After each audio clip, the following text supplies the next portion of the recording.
10 de octubre de 2013, Lockheed Martin emite un comunicado de prensa que cierra 2 años de guerra industrial entre dos gigantes del complejo militar estadounidense, $45 millones enterrados. Un casco de combate completo, cancelado, y casi nadie fuera del programa F-35 entendió en ese momento lo que acababa de pasar.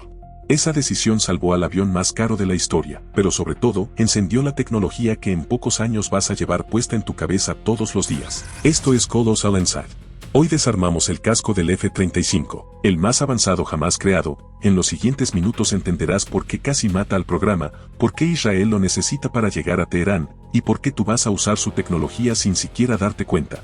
Empecemos por una decisión de diseño que rompe 50 años de tradición.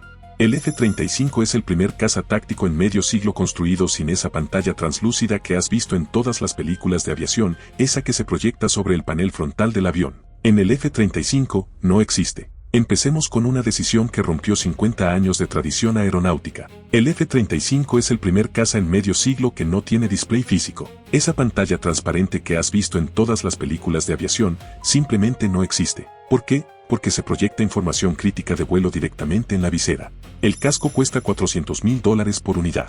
4 veces más caro que su antecesor, pesa más de 2 kilos y está fabricado en fibra de carbono con Kevlar y resiste eyecciones a 550 nudos. Sobre su visor proyecta en tiempo real todo lo que el piloto necesita: velocidad, altitud, amenazas, objetivos y armamento. Pero eso no es lo revolucionario. Lo que lo cambia todo es que este casco está conectado a 6 cámaras electro-ópticas e infrarrojas distribuidas por todo el fuselaje. El sistema DAS, 6 ojos electrónicos que ven 360 grados alrededor del avión y envían la imagen directamente al visor del piloto. En la práctica esto significa algo brutal: cuando el piloto mira hacia abajo, no ve el piso de la cabina, ve el terreno debajo del avión, como si el F-35 fuera de cristal. Mira a la izquierda y ve más allá del ala, la estructura del avión desaparece. La Fuerza Aérea lo llama internamente la vista de Dios en español.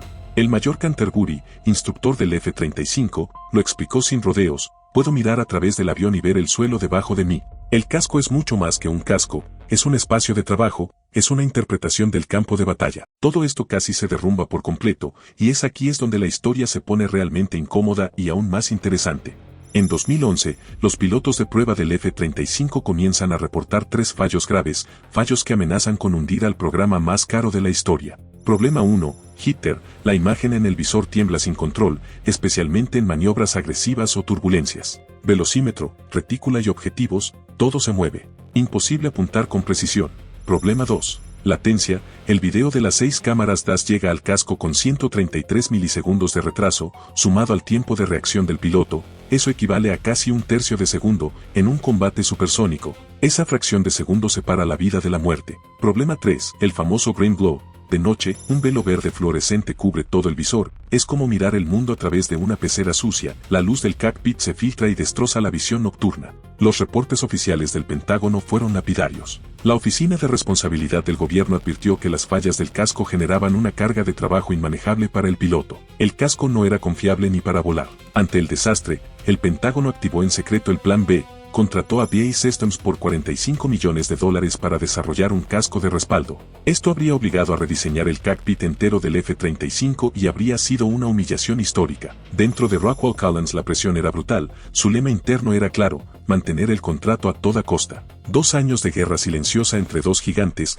2 cascos compitiendo en pruebas reales. Hasta que llegó el 10 de octubre de 2013, Lockheed Martin anuncia que se queda solo con el casco de Rockwell Collins. Habían mejorado la cámara nocturna, las pantallas y el software. Problema resuelto, en teoría. Pero aquí viene la verdad incómoda. El green glow nunca desapareció del todo. En 2021, un instructor de la Fuerza Aérea tuvo que inclinar la cabeza para asomarse debajo del resplandor verde durante una misión nocturna, a segundos de sufrir desorientación total. Hoy, en 2026, la mayoría de los cascos generación 3 de la Fuerza Aérea todavía usan pantallas LCD y siguen reportando el problema. El casco que casi mata al F-35, técnicamente todavía no está completamente resuelto, pero el casco ya fue probado en combate real. En la operación Rising Lion, la Fuerza Aérea israelí lanza una campaña de 12 días sobre Irán. Sus F-35 Yadir penetran en solitario el espacio aéreo iraní de día, golpean Natanz, Isfahan y Arak, vuelan sobre Teherán, destruyen baterías rusas que se creían impenetrables.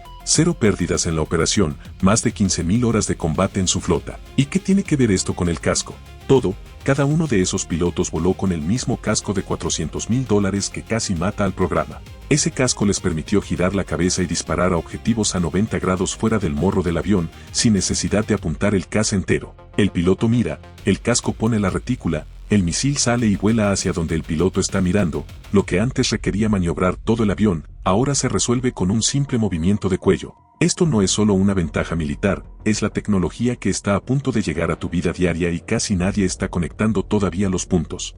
La industria militar global no se quedó mirando. BAE Systems, el contratista que perdió en 2013, lanzó su revancha. El Tracker 2 ofrece 40 grados de campo de visión binocular, display de color completo de día y visión nocturna digital integrada, el único casco actual que combina ambas cosas. En diciembre de 2024, el consorcio Eurofighter firmó un contrato de 133 millones de libras para producirlo en serie. Alemania, Italia, España y Reino Unido lo operarán desde 2028. Su gran limitación, no cuenta con un Distributed Aperture System, sus pilotos no pueden ver a través del avión. El casco Bell Scorpion es más barato y monocular. Ya equipa a los F-16, A-10 Bartok y Rafale. En mayo de 2025, la Fuerza Aérea de Estados Unidos lo estandarizó en toda su flota de F-16 y vuela en más de 700 plataformas mundiales. China copió la fórmula. El J-20 Mighty Dragon dispara misiles PL-10 con Howmet Q Targeting, según Military Watch Magazine, integra cámaras distribuidas similares al DAS estadounidense. Analistas occidentales hablan de herencia tecnológica directa. Rusia lo intentó también. En diciembre de 2024 presentó un nuevo casco para el Su-57 inspirado en el del F-35. Pero le falta lo esencial, no tiene Distributed Aperture System. Sus pilotos tampoco pueden ver a través del avión.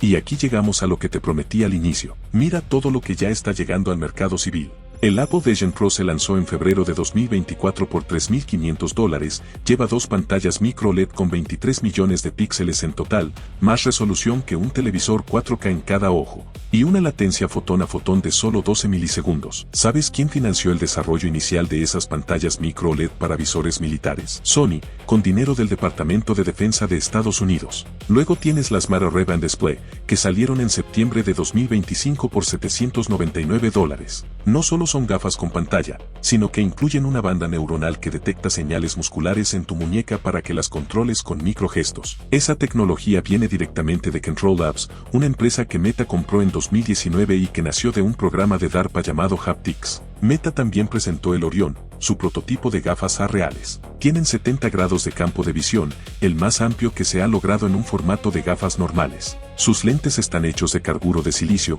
un material tan avanzado que tiene restricciones de exportación por su uso militar. Meta tuvo que pedir permisos especiales solo para fabricarlas. Samsung no se quedó atrás. En octubre de 2025 lanzó el Galaxy XR por $1,799, con pantallas micro LED 4K por ojo y la misma arquitectura de fusión de sensores que usa el F-35. Y si hablamos de futuro cercano, empresas como Mojo Vision ya lograron el primer lente de contacto con pantalla integrada. Su CEO fue el primer humano en probarlo dentro de su propio ojo. Aunque el proyecto principal se pausó, la tecnología sigue avanzando. Startups como Spanseo en España prometen lentes de contacto AR comerciales para finales de 2026. Pero al final de toda esta cadena llegamos a lo más fuerte, las interfaces cerebro-computadora.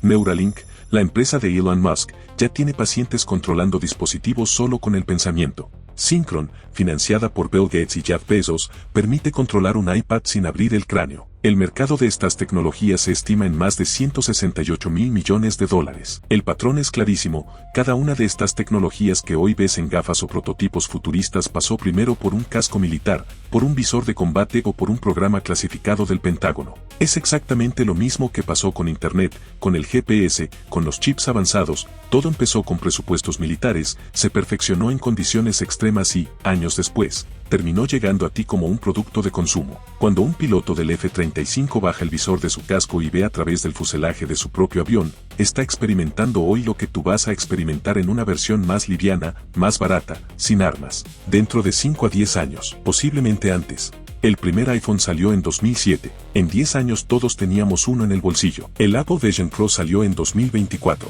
Las gafas de Meta están a $799 hoy. Las gafas de Apple llegan en 2027 según múltiples reportes filtrados de Bloomberg. Los primeros lentes de contacto comerciales se proyectan para finales de 2026. Las interfaces cerebro-computadora Consumer Grade, según el informe de Clinical Trials Arena, llegarán al mercado masivo alrededor de 2030. La curva no se va a frenar. Eso ya está decidido. La pregunta no es si esta tecnología va a llegar. La pregunta es si entiendes de dónde viene. Porque la próxima vez que veas a alguien con unas gafas raras en el metro de Ciudad de México, en el aeropuerto de Bogotá, en una junta de trabajo en Buenos Aires, no las veas como un gadget de moda. Velas como lo que son, una pieza de tecnología militar, financiada por DARPA, perfeccionada en cabinas de aviones de combate, bajada de precio y disfrazada de lifestyle. El casco del F-35 no está en tu cabeza todavía, pero los chips, las pantallas, las cámaras, los algoritmos, las bandas neuronales que lo hicieron posible, ya están sobre tu nariz, ya están sobre tu muñeca. Y dentro de 5 años, según las trayectorias confirmadas por las propias empresas, estarán dentro de tu ojo. Esto fue Colossal Insight. Si te pareció valioso este análisis, la conexión real entre lo militar y lo civil, lo geopolítico y lo personal, suscríbete al canal y comparte el video con alguien que esté pensando en comprar gafas AR sin entender de dónde salió la tecnología que llevan dentro. Esta conversación apenas está empezando. Nos vemos en el próximo análisis.